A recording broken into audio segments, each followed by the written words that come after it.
नरेंद्र मोदी की तस्वीरें आप देख रहे हैं। अर्जुन राम मेघवाल उनके साथ चलते हुए आपको दिखाई दे रहे हैं और ये सदन की कार्रवाई शुरू होने से जस्ट पहले की तस्वीरें। किरण रिजिजू भी, संसदीय कार्य मंत्री भी आपको नजर आ रहे हैं और ये संसद भवन की तस्वीरें जहां प्रधानमंत्री अब संबोधित करने वाले हैं, बड़ी बातें कहने वाले हैं। किस तरह से ये सेशन फ्रूटफुल रहेगा, सुनिए जरा। आप भी मौसम का मजा लीजिए।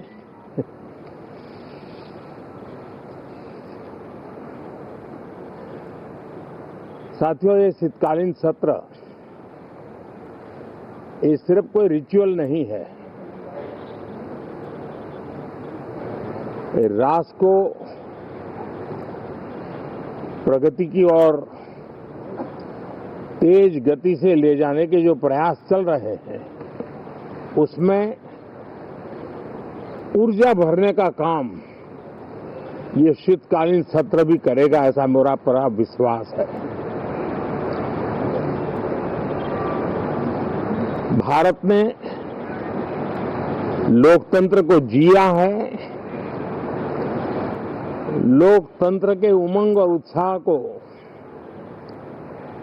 समय समय पर ऐसे प्रकट किया है कि लोकतंत्र के प्रति विश्वास और मजबूत होता रहता है। गत दिनों बिहार में जो चुनाव हुए उसमें भी मतदान के जो विक्रम हुआ है वो लोकतंत्र की सबसे बड़ी ताकत है।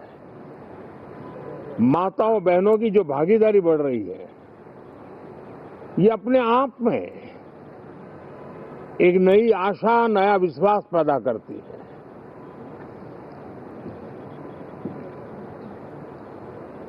एक तरफ लोकतंत्र की मजबूती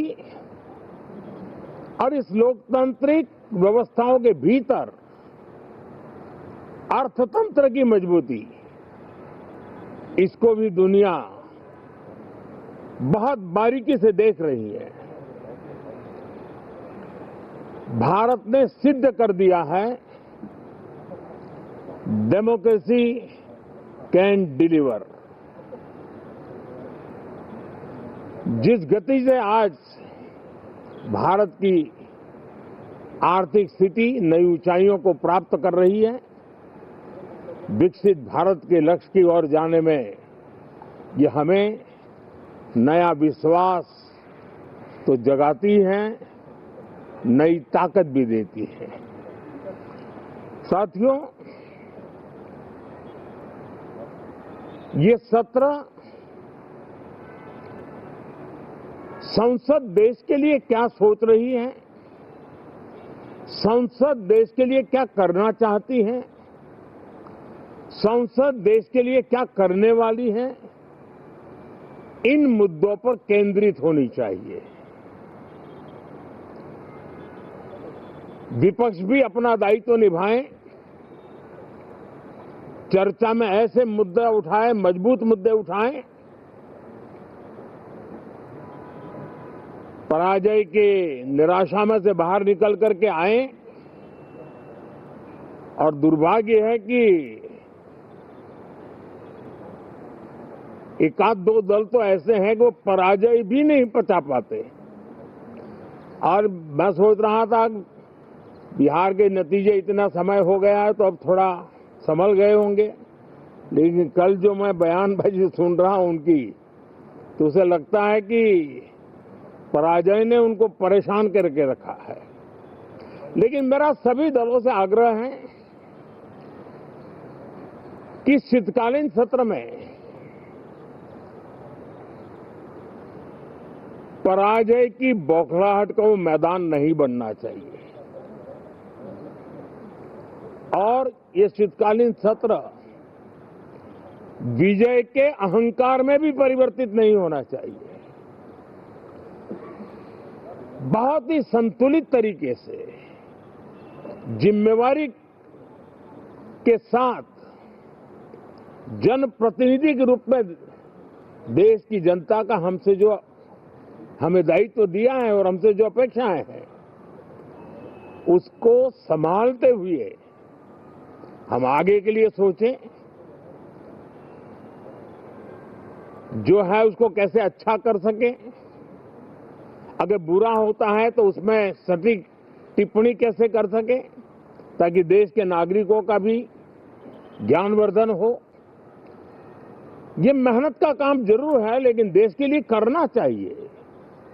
और मैं आशा करता हूं, मेरी एक सबसे बड़ी चिंता रही है पिछले कई लंबे समय से,